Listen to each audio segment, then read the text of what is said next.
பீகார்ல அவருக்கு அது தோணலையே. பீகார்ல ஒரு அக்கௌண்ட்டுக்கும் 10,000 ரூபாய் கொடுக்கும்போது அவருடைய கூட்டணி கட்சி அவர் என்டிஏல தான் இருக்காரு. அவங்க 10,000 ரூபாய் கொடுக்கும்போது அது தோணலையே திரு எடப்பாடி பழனிசாமிக்கு.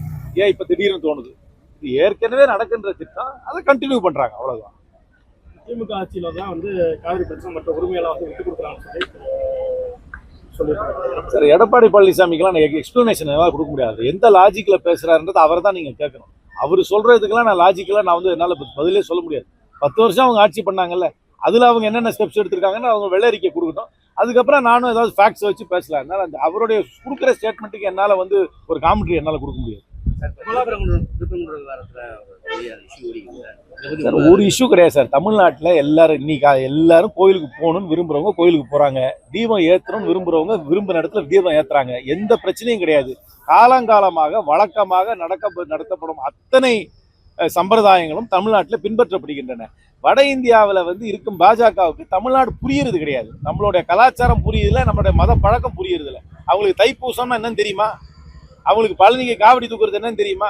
முருகனையே தெரியாது அவங்களுக்கு. திடீர்னு திருப்பரங்குன்றத்துல ஏதோ தூண்ல விளக்கேத்தலன்னு அவங்க சொல்லிட்டு இருக்காங்க. எந்த கோயில்ல எப்ப தீபம் ஏத்தாம இருந்திருக்கான்? கார்த்திகையில ஒரு கார்த்திகைக்கு எல்லா கோயிலையும் ஏற்ற வேண்டிய கோயில்ல தீபம் தமிழ்நாட்டுல காலங்காலமாக ஏற்றி கொண்டுதான் இருக்கிறோம். வருகின்ற காலத்துல ஏற்றுவோம். வெளியில இருக்கிறவங்க புரியாம செய்யற காரியமாக தான் இதை நான் பார்க்கிறேன்.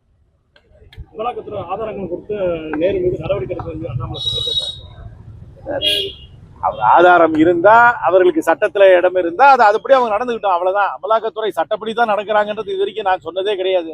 அவங்க சட்டத்துக்கு விரோதமாக அரசாங்கத்துடைய ஒரு கைப்பாவையாக தான் பழைய காலங்களில் நடந்து கொண்டிருக்கிறார்.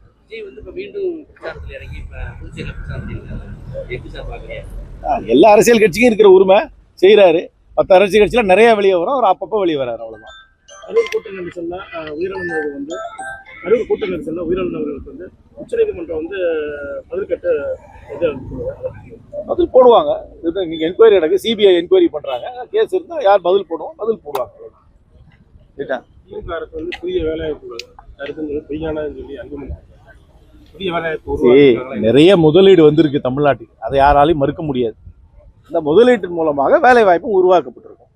இன்னும் நிறைய பண்ணியிருக்கலாமான்றது பண்றதுக்கு வாய்ப்பு இருந்திருக்கலாம். ஆனா நிறைய முதலீடு தமிழ்நாட்டுக்கு வந்திருக்கிறது. அந்த முதலீடு மூலமாக வேலை வாய்ப்பும் அதிகரித்திருக்கிறது. தமிழ்நாடுடைய பொருளாதாரம், நீங்க எந்த ஒரு குறியீடு எடுத்தாலும் இந்தியாவிலேயே கொஞ்சம் வேகமாக வளர்கின்ற பொருளாதாரம் தமிழ்நாட்டு பொருளாதாரம் என்பது சந்தேகம் இருக்கு. 42% வேலை முடிஞ்சிருக்கு சொல்லி மத்திய அமைச்சர். இல்ல, 100% முடிஞ்சு ஓபன் பண்ணட்டும், நானும் பாத்துக்கிறேன். விஜய் வந்ததுக்கு அப்புறம் காங்கிரஸ் விஜயோட போகுது, நாங்க இந்தியா கூட்டணியில் இருக்கிறோம். இந்தியா கூட்டணியில் திராவிட முன்னேற்ற கழகமும் இருக்கு. தமிழ்நாட்டில் திராவிட முன்னேற்ற கழகம் தலைமையிலான கூட்டணியில் காங்கிரஸ் கட்சி இருக்கு. பிளே ஸ்டோர் மற்றும் ஆப் ஸ்டோரில் இருந்து பாலிமர் செயலியை QR கோடு மூலம் பதிவிறக்கம் செய்யுங்கள். செய்திகளை உடனுக்குடன் பெறுங்கள்.